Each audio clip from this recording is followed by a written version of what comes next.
Tayo ng puto, pero ang ilagay natin ay banana. Tapos lagyan natin ng royal. Tapos meron tayong all-purpose na harina. Tapos meron tayong condense. Yan. Tapos meron pa tayong ibap. At meron tayong ilagay na baking powder para pangpaalsa. So ito yung pinaka-ibabaw niya, guys. Yan ilalagay natin sa puto. So ito yung ating lalagyan. So ang gagawin natin, siyempre umpisahan na natin ang ating puto na may saging. Natin yung ating soft drinks. Kasi pagsasamahin na yan lahat Ayan. Iubos natin yan. Ito kasing soft drinks, guys. Ito yung pampalasa natin. Ayan.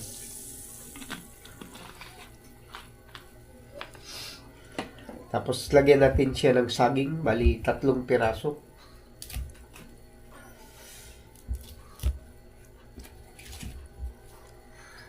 Tatlong ganito. Ito na yung ating guys, saging. So 4 na piraso ito na maliliit. Dinurog ko ng aking mga kamay. Kaya hindi ko na pinakita sa inyo. Ayan. Tapos ating halo-haloin. Ayan. Unahin natin itong mga sahog niya. Ilagay natin itong condense. Ayan. Para magkaroon siya ng tamis. Pwede rin maglagay kayo ng asukal. Para kung sakaling kulang ng timpla, pwede nyo siyang dagdagan.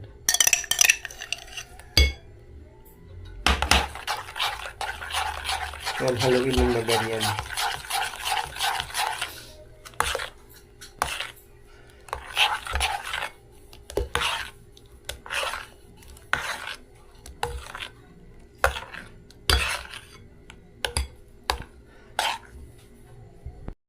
Tapos guys, ilagay natin itong ibap. Yan.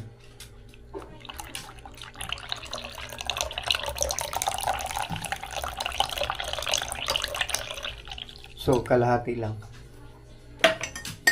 Tapos, maglagay tayo ng kalumit. So, ito yun.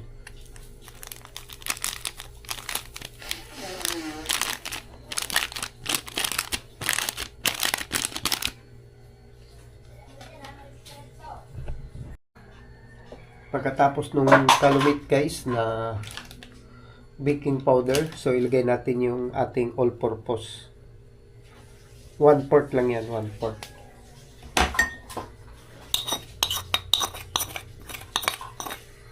Tapos ang gagawin natin, paghaluin lang natin yan.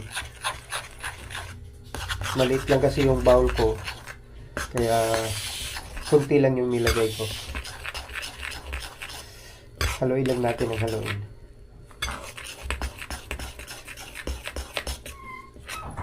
Hanggang sa mahalo ang lahat.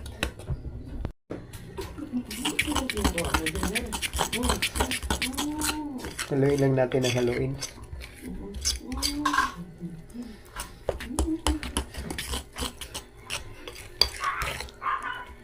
Nagkukulay orange siya dahil sa nilagay natin royal.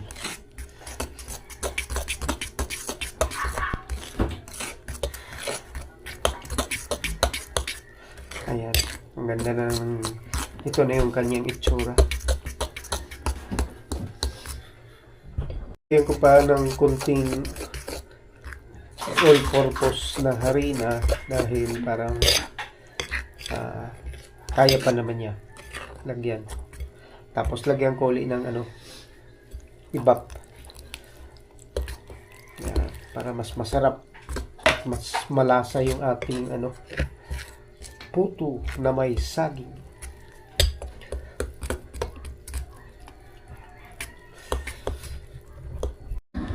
So guys, ito na yung ating Ayan. Maliit kasi yung aming steamer kaya 5 lang yung aming nilagay. So may mga ilalagay pa kami mamaya. Siguro mga 20 minutes. Pag kumulo yung ating steamer, mga 20 minutes luto na yan.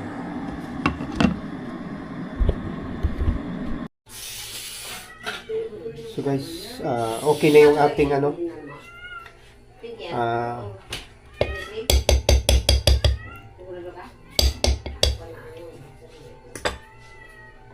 Nahalo ko na siya ng maayos. So dito natin siya ilagay, guys. Ayan.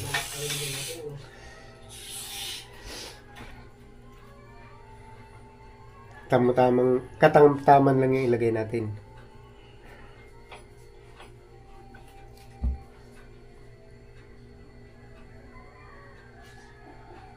Ayan, wala kasi kaming gamit kaya ito na lang. Dagdagan pa natin konti. Ayan. Ayan, ito na yung kanyang itsura, guys. Tapos ang gagawin natin, maglagay tayo ng cheese. Yan, sa ibabaw. So, ganyan siya.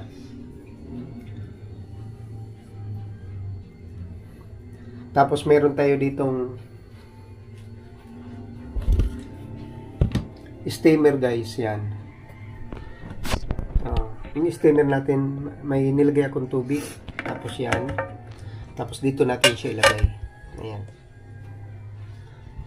So, antayin natin siya na maluto. So, ang gagawin lang natin, guys, dito natin siya ilagay lahat. Ayan.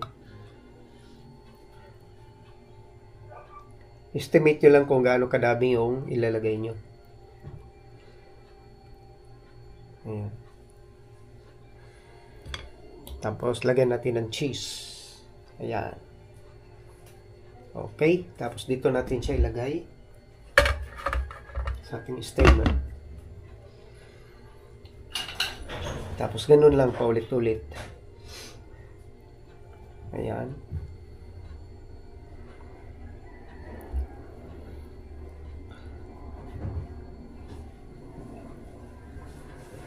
Okay. Okay na siguro yung tatlo na ating ipapakita. Para lang may idea kayo kung paano gawin yung ano ating puto.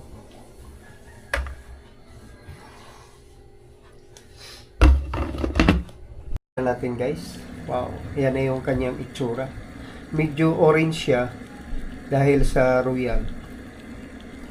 Pero mamaya malaman natin kung ano yung lasa niya. Check natin, guys, kung luto na. Ito yung gamit ko, toothpick. Pag tinusok mo na ganyan, pag hinatak mo, hindi na siya dumidikit. Yan. Ibig sabihin yan, ano na siya, good, luto na. Ayan. Oops, may dumikit pa doon. Kunti, mga 2 minutes. So, ganun lang kasimple. Tingnan nyo, guys, umangat na siya. Dahil nilagyan natin siya ng baking powder, yung kalumit. So guys, nag-extend kami ng oras dahil may dumikit pa na isa. Ito. Okay. So, mga 25 minutes na to, guys. So, talagang ano na siya, luto na yan. So, hanguin na natin. Dahil mainit. Ayan. Huwag kang malaglag. So, dito, nalaglag nga. Dito natin siya ilagay. Dito natin.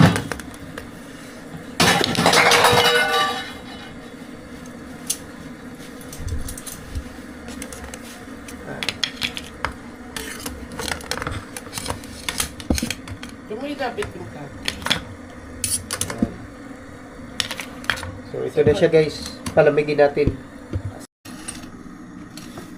Guys, tatanggalin na natin sa may kami, yung toothpick. So, ganyanin lang sa gilid. Ayan. Tapos, nyo na. Ganyan. Ayan. So, ang mangyari niyan, para makita natin ng maayos, ganyan. Okay? So, diba? Tapos, ganun din ang gagawin nyo dito sa kabila. Ganyan. Tapos, taob nyo lang na ganun.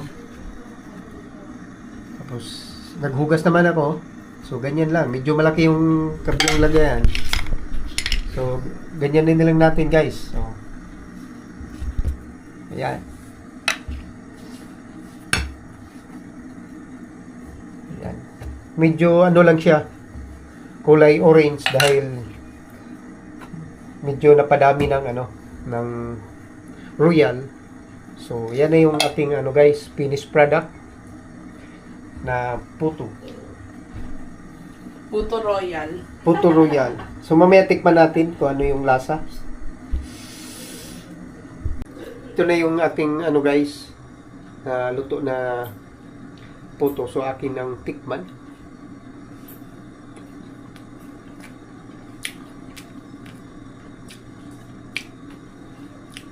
Masarap siya. Tsaka yung tamis niya parang hindi masyado matamis dahil nga hindi namin masyado dinamihan ng sugar kasi may ano na siya Royal. Okay na siya guys. So, sa kalahating kilong harina all purpose nakagawa kami ng 20. Ito pa yung iba na niluluto namin.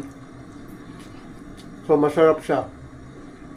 Yung pagtikim ko kanina kasi, nung hinahalo, tinikman ko siya. So, sabi ko parang okay na yung tamis. Tapos ito yung cheese nilagay namin. Nababaw. Tapos haluan namin mamaya ng kape haluan. Mag-alas 10 na ng umaga, so hindi pa kami nag-almusal. Ito yung aming almusal. So, magkakape na kami at kakainin namin.